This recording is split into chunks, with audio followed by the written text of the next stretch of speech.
প্রিয় স্টুডেন্ট, আমি গোপাল ভৌমি সবাইকে জানাচ্ছি প্রীতি আর শুভেচ্ছা। ইউটিউবে এটা আমার পঞ্চম ভিডিও। আজ আমি তোমাদের সামনে আলোচনা করব সাবসেট নিয়ে। সাবসেট সেট জগতে একটা গুরুত্বপূর্ণ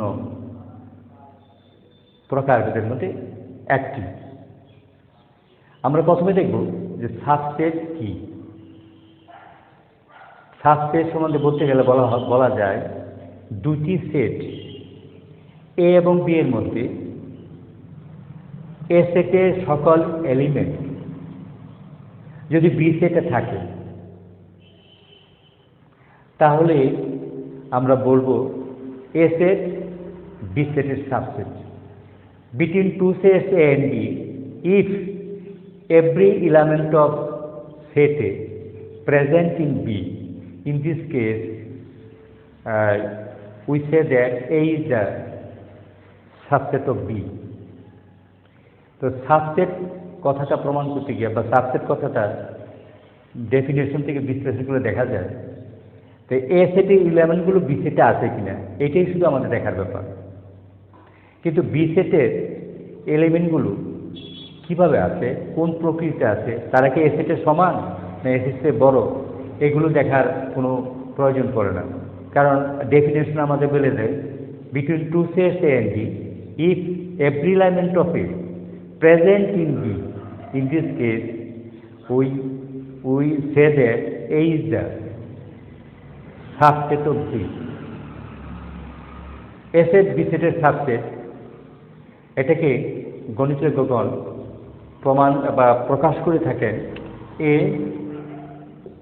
সাবসেট অফ বি সিম্বল দ্বারা। এখানে আমরা এটাকে পড়তে হবে A is the subset of B. আর যদি আমরা উল্টায় লিখি তাহলে আমরা লিখব B is the superset of A. এভাবে থাকলে আমরা লিখতে পারি ঘটনা একই, A is the subset of B. আর যদি উল্টায় লিখি তাহলে সেটা হবে B is the superset of A. ধরি বা লেট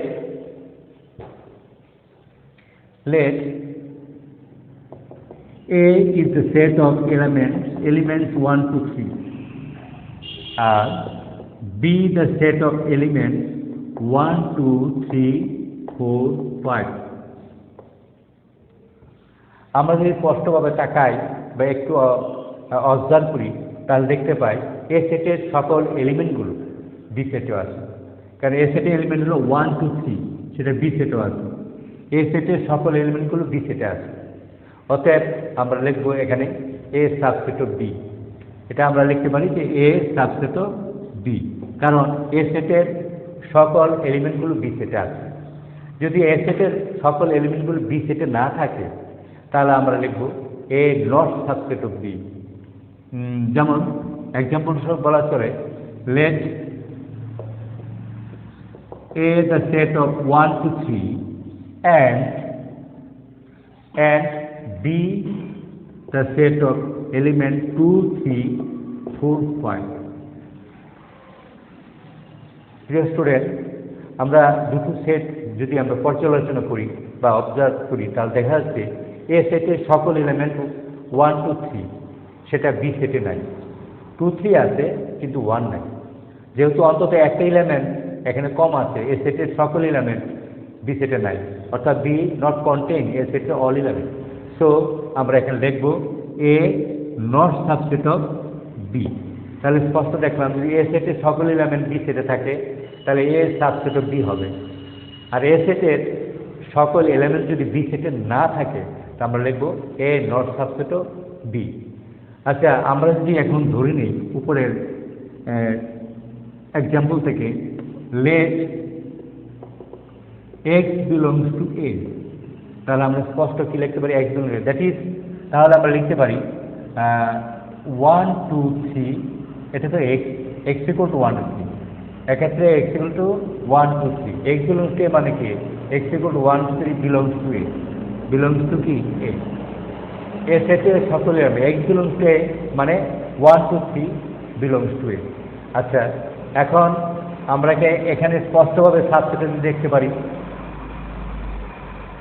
মানে 1 2 3 here 1 2 3 belongs to A, implied তার থেকে হিসাব করে দেখা যাচ্ছে মানে 1 2 3 belongs to B, that is x belongs to A implies that x belongs to B, যেহেতু x belongs to A, x এর এলিমেন্টগুলো কি কি 1 মেবি 1 2 3 যে কোনো একটু হতে পারে, x belongs to A that implies x belongs to B, R this is the condition of subset, this is the definition of subset, অর্থাৎ if x belongs to A implies that x belongs to B, then আমরা লিখতে পারি কি if, তাহলে দেখা যাচ্ছে মানে subset হওয়ার জন্য দরকার কি পড়ে x belongs to A, if x belongs to A implies that x belongs to B, অর্থাৎ A সেটের যে এলিমেন্ট আছে সেটা যদি আমরা B সেটে পাই তাহলে আমরা বলবো A সেট B সেটের সাবসেট।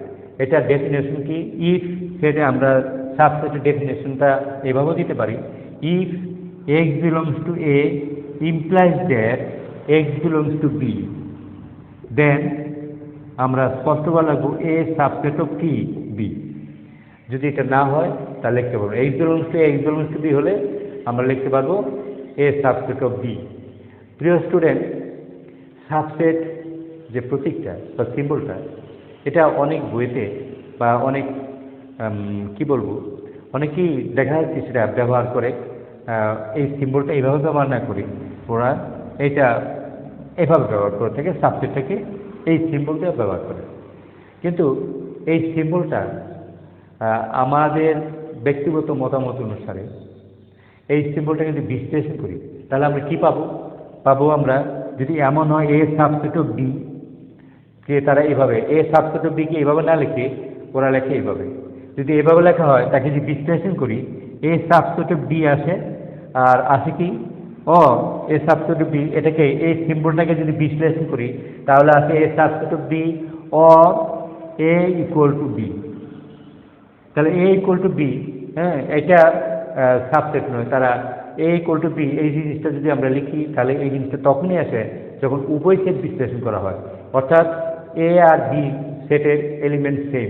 এটা কিভাবে হলো, আমরা A সেটও বিবেচনা করেছি B সেটও বিবেচনা করেছি, তখনই এসেছে আমাদের সামনে A ইকুয়াল টু B।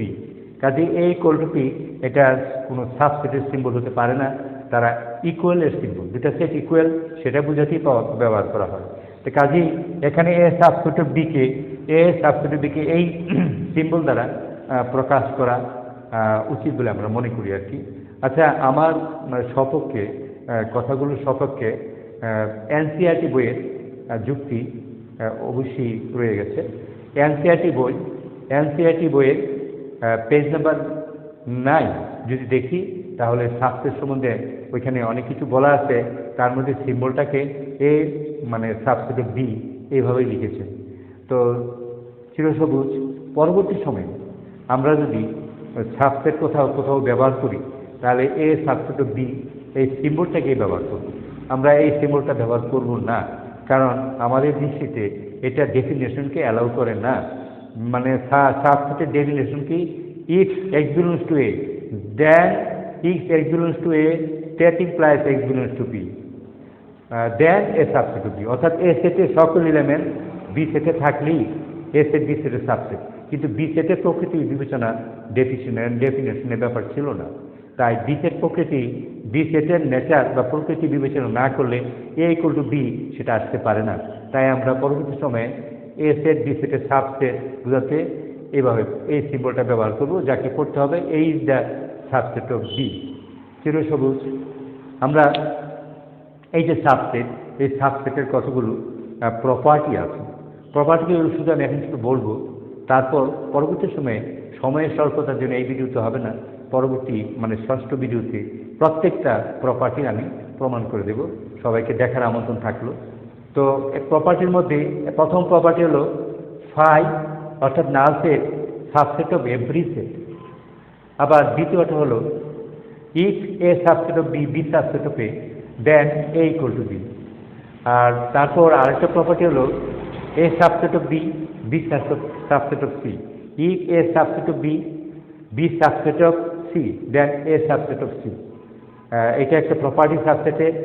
আরেকটা প্রপার্টি হলো কোনো সেটে এলিমেন্ট সংখ্যা যদি এন সংখ্যক হয় তাহলে তাদের দ্বারা আমরা total two to the power n সংখ্যক সাবসেট তৈরি করতে পারবো, সেটাও আমরা প্রমাণ করে দেব।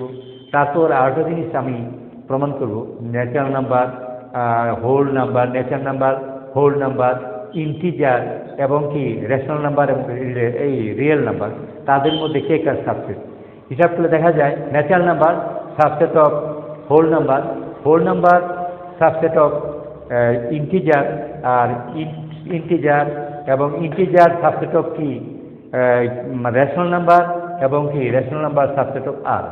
এটা নেক্সট ক্লাসে আমরা প্রমাণ করব।